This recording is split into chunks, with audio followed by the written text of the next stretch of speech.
The wall safe was behind a mounted elk head in the bedroom, concealed by decades of dust, and a faded photograph of my father in his ranger uniform. And when I finally cracked it open on my fourth night in the cabin, I understood why my stepmother had fought so hard to make sure I never came here. But that was 4 days after she'd changed the locks. I pulled into the driveway of the house I'd grown up in on a Thursday afternoon in late October, returning from a 3-week contract job installing solar panels in eastern Washington, and my key didn't work. I stood there in the fading light of Olympia, trying the deadbolt 3 times before I noticed the paper taped to the inside of the window. Property of Margaret Voss. No trespassing. My father had died 8 months earlier, a massive stroke at 61, while leading a trail maintenance crew in Olympic National Forest. He'd been a senior ranger for 32 years, a widower who'd raised me alone after my mother passed when I was 7, a man who knew every mile of backcountry in Clallam County. He'd married Margaret Voss 3 years ago, a real estate agent from Tacoma who'd come into his life when he was lonely and I was finishing my electrical apprenticeship in Spokane. The house was his, paid off in 1998. Margaret had moved in after the wedding, brought her sharp business sense and her sharper opinions about what needed upgrading, what needed replacing, what needed to be sold to optimize their retirement assets. My father, conflict-averse and genuinely in love, had let her manage the finances. When he died, I'd been working in Spokane, couldn't get back for 2 days. Margaret had handled everything: the funeral, the estate paperwork, the sorting of his belongings. She told me the house had been mortgaged to pay for medical expenses, that there were debts I didn't know about, that the property would need to be sold. I'd been living in a shared apartment in Spokane, working 60-hour weeks at $28 an hour, trying to save enough for my own place. I'd asked about my father's personal effects, his ranger journals, his photographs, the camping gear we'd used together. She'd said it was all in storage, that she'd go through it when things settled. Then I'd gotten the contract job in Yakima, 3 weeks of hard work that paid $4,200 after taxes. I'd planned to use it as a foundation, to move back to Western Washington, to be closer to the places my father had loved. I'd emailed Margaret from the road, said I'd stay at the house for a few days while I looked for an apartment. She hadn't responded. Now, standing in the driveway with my duffel bag and toolbox, I called her number. It rang 4 times before going to voicemail. I tried again. Same result. I walked around the house, peering through windows. The furniture was different. New couch, new dining table, new artwork on walls that had held my father's framed maps of the Olympic wilderness. His oak desk, where he'd written incident reports every evening, was gone. I drove to the Thurston County Administration building the next morning, waited 3 hours, and finally sat across from a clerk who pulled up the property records. The house had been transferred to Margaret Voss's name 6 weeks after my father's death, through a quitclaim deed he'd allegedly signed 2 months before the stroke. The document looked legitimate, notarized, filed properly, completely legal.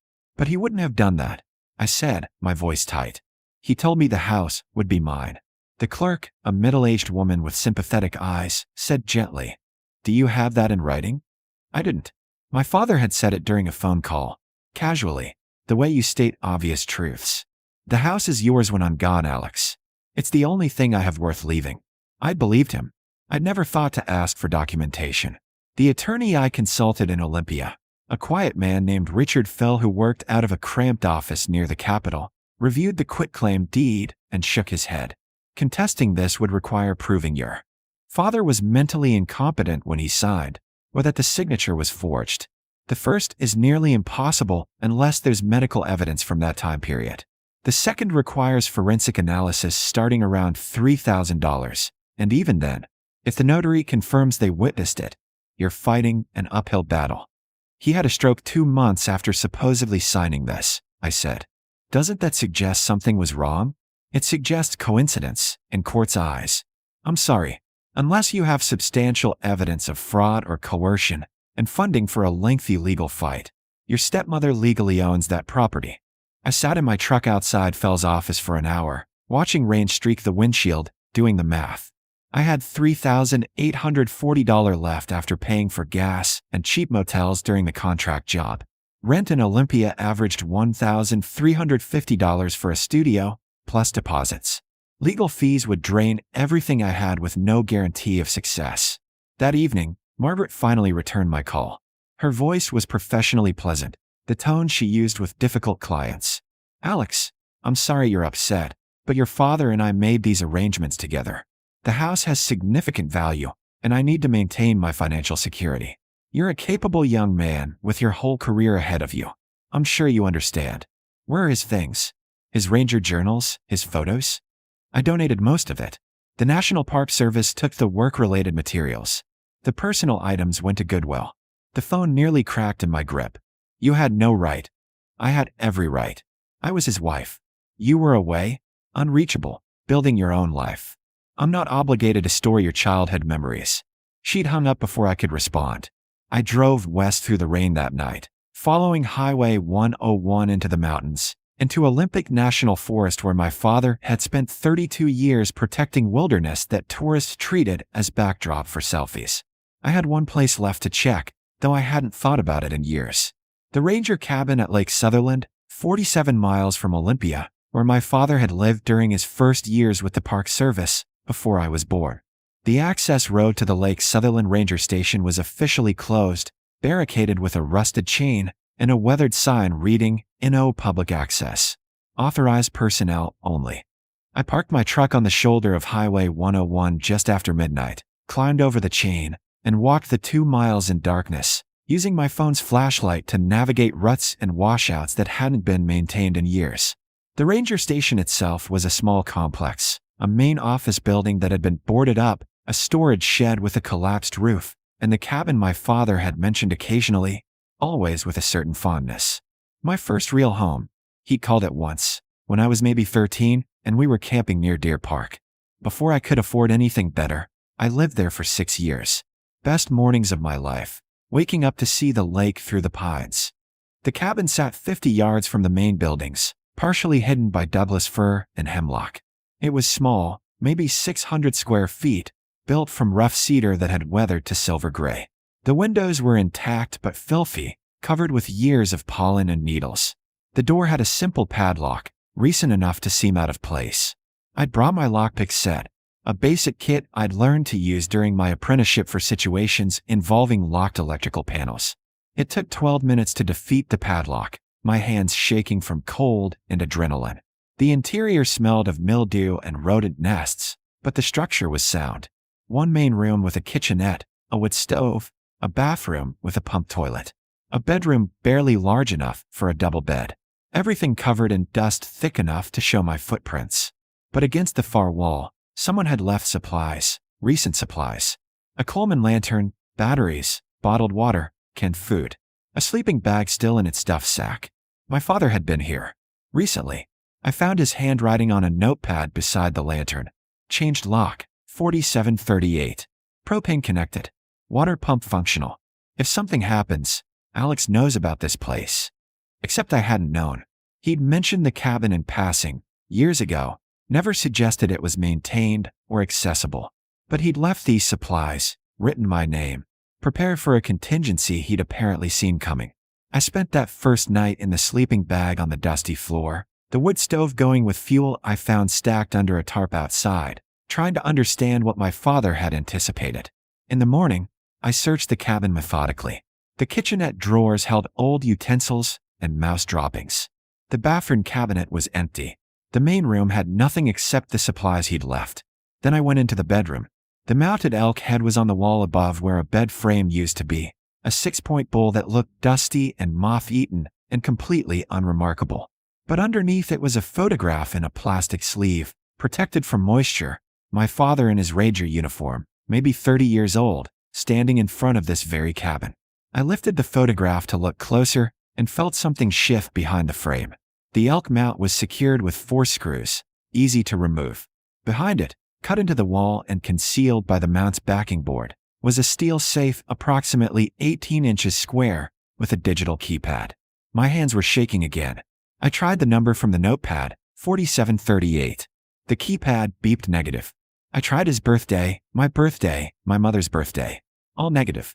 3 failed attempts, and the keypad locked for 60 seconds.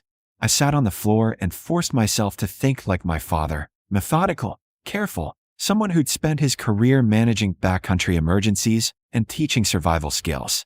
What number would he use that he'd trust me to figure out? Then I remembered the trail. The Anderson Glacier Trail in Olympic National Park, the first overnight hike he'd ever taken me on when I was 9 years old. The trailhead elevation, 1,847 feet. He'd made me memorize it, said elevation awareness was critical for navigation. I tried 1847. The keypad beeped 3 times, and the safe door clicked open. Inside were 4 items: a sealed manila envelope, a leather journal with my father's handwriting, a USB drive, and a stack of documents in a waterproof folder. I opened the envelope first. Inside were bearer bonds, negotiable securities issued in the 1990s, worth $50,000 total according to the redemption instructions included. I stared at them, not understanding. My father had lived modestly, spent his money on gear and gas for backcountry work, never mentioned investments or savings beyond his pension.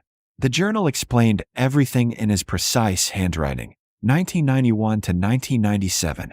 Worked supplemental income as wilderness guide. Saved $73,000. Invested in municipal bonds, tech stocks before the boom. Sold positions 1999 to 2000. Total return $340,000.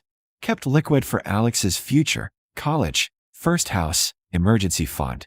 Never told him because I wanted him to build his own foundation first, to understand the value of work before receiving windfall. Converted to bearer bonds and certificates of deposit in 2015 for security and privacy. Total current value approximately $580,000. Documentation in waterproof folder. I couldn't breathe. The cabin spun slightly. My father had been wealthy, not rich, but secure, and had hidden it deliberately, waiting until I was older, established, ready to receive it without it distorting my character. The USB drive contained scanned documents. Every financial transaction, every investment record, every legal document establishing that these assets were his alone, predating his marriage to Margaret by 2 decades. The waterproof folder held the certificates of deposit, instructions for redemption, and a letter dated 2 weeks before his stroke. Alex, if you're reading this, I'm gone and something went wrong with Margaret. I hoped I was being paranoid, but her pressure to consolidate assets, to put my name on loans I didn't understand, made me nervous. This cabin and everything in it are yours. I arranged with Bill Grayson at the Park Service to maintain access. The property itself is federal land, but the cabin has historical designation and lifetime occupancy rights I secured in 1989.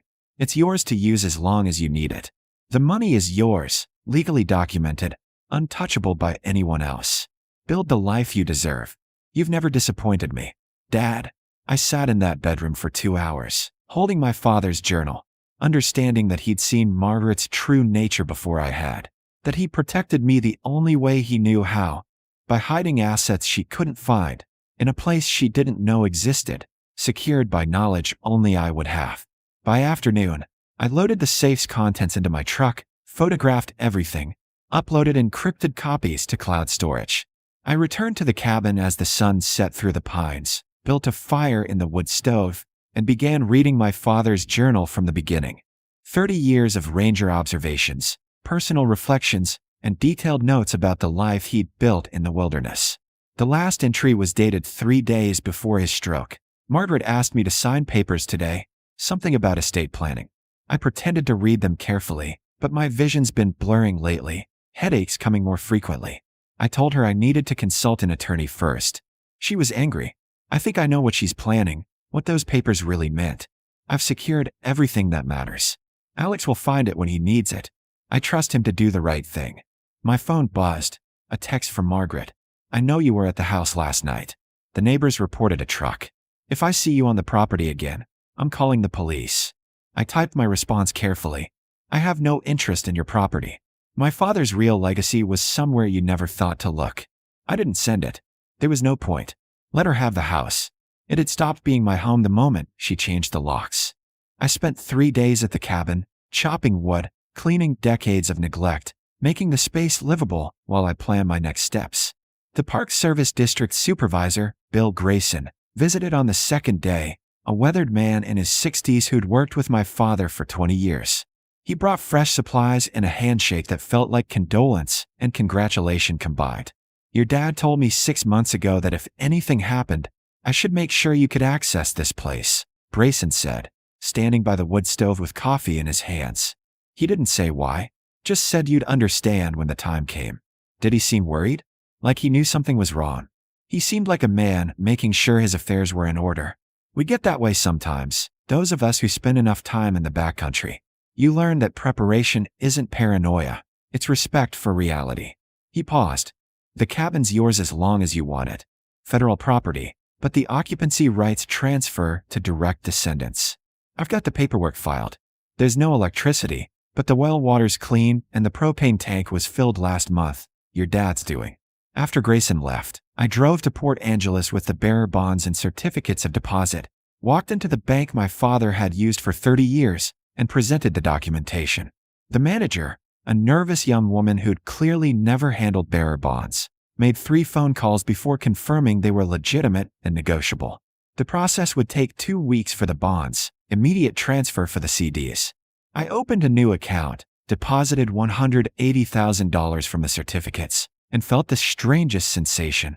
Not relief exactly, but a bone-deep understanding that my father had been protecting me long after I'd thought I was protecting myself. The attorney Richard Fell called that evening. I'd sent him scanned copies of the journal and financial documents. This changes nothing legally regarding the house, he said carefully. These assets are yours, clearly documented as premarital property, but the house was transferred through what appears to be a legitimate quitclaim deed. However, he paused. If you wanted to make things difficult for Margaret, you could request a forensic investigation of your father's medical records from the months before his death. The journal entries about blurred vision and headaches, combined with the stroke 2 weeks later, might establish diminished capacity when he signed the deed. How much would that cost? $15,000 to $20,000, probably 6 months of litigation, no guarantee of success. She'd fight it hard. I thought about my father's letter. Build the life you deserve. Let her have the house, I said. It was never about the property. You're more forgiving than I would be. I'm not forgiving. I'm just not interested in fighting over something she stole while I build something she can't touch. I spent the next 2 weeks transforming the cabin into a functional workspace. I installed a solar panel array on the roof, professional grade, 2,400 watts, with battery storage that could run my laptop and tools indefinitely. I brought in a Starlink internet setup, mounted it properly for Olympic Peninsula weather. I repaired the window frames, treated the wood for rot, replaced the cabin's ancient wiring with modern low-voltage LED systems. The ranger station property had cell coverage from a tower on Hurricane Ridge, functional but unreliable. The internet connection solved that problem. By early November, I had a remote office 47 miles from Olympia, surrounded by national forest, powered by sun and ingenuity. I registered an LLC in Washington State, Cascade Electrical Solutions, specializing in remote solar installations and off-grid systems. The work I'd been doing as an apprentice, but now as a licensed contractor with $400,000 in working capital to purchase equipment, hire help, build a real business. The first client was Bill Grayson. The Park Service needed solar installations at 3 backcountry ranger stations that were prohibitively expensive to connect to the grid.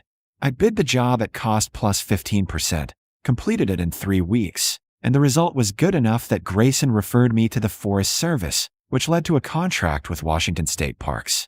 By December, I had more work than I could handle alone. I hired 2 apprentices, young guys from Port Angeles who needed the experience and the decent pay I could now afford to offer. We installed systems across the Olympic Peninsula, remote cabins, fire lookout towers, trail maintenance stations. Work that combined technical skill with wilderness access, exactly the intersection my father had lived in. Margaret called once, 3 weeks after I'd moved into the cabin. Her voice was tight, controlled anger beneath professional courtesy. I heard you're living on Park Service property. I'm sure there are regulations about that. There are. I'm in full compliance. Lifetime occupancy rights, properly filed. You're welcome to check with the district supervisor. Your father's pension death benefit was supposed to include me. They're saying certain accounts were never listed as marital assets. That's correct. Premarital investments, thoroughly documented. You're entitled to exactly what the law says you're entitled to. The property you transfer to yourself 6 weeks after his death. The silence stretched 10 seconds. You've become very calculating, Alex. I learned from someone who changed the locks on her stepson while he was working 300 miles away. I just had a better teacher about what actually matters. She hung up. I never heard from her again. In late January, I drove to the house, Margaret's house now, legally and completely, and parked across the street. The for sale sign was in the yard, bright and professional. I felt nothing. No anger, no regret. The building was just wood and paint. My real inheritance had been in a wall safe behind an elk head, written in my father's careful handwriting, protected by elevation numbers from a trail weed height when I was 9. That evening, I sat in the cabin with the wood stove going and my father's journal open to a random page. Taught Alex to identify edible plants today. He's 7 and takes it so seriously, writing down Latin names in his notebook. He doesn't know yet that the lesson isn't the plants. It's the attention to detail, the respect for knowledge, the understanding that survival isn't about strength, it's about preparation. I'd survived. Not just the eviction and the betrayal, but the test my father had apparently anticipated, whether I'd become bitter or calculating, whether I'd let injustice twist me into someone who measured worth by what I'd taken back. Instead, I'd built something, a business that employed people, work that connected me to the wilderness my father had loved, a life in a place Margaret had never known existed, funded by money she'd never thought to steal because she'd been too focused on the obvious prize. Spring arrived early that year. By March, the contracts were steady enough that I bought a newer truck, moved my apprentices to full-time positions, rented a small warehouse in Port Angeles for equipment storage. The cabin remained my home, quiet, simple, heated by what I cut myself, powered by sun, and maintained by the same attention to detail my father had taught me on that plant identification hike 20 years ago. I never went back to the house on the hill in Olympia, but sometimes, driving past Lake Sutherland at dawn with my crew, I'd see the water through the pines exactly as my father had described it, still and perfect and untouched by the kind of people who thought inheritance was measured in property deeds. My real inheritance had been simpler. The knowledge that wealth means nothing if it doesn't serve freedom, and that the best revenge against someone who took everything was building a life they couldn't imagine, in a place they'd never thought to look, from resources they never knew existed. The cabin stood solid. The business grew. And every morning I woke up in the space my father had prepared for me, understanding that I'd been given exactly what I needed, not rescue, but foundation. Margaret had the house. I had everything else.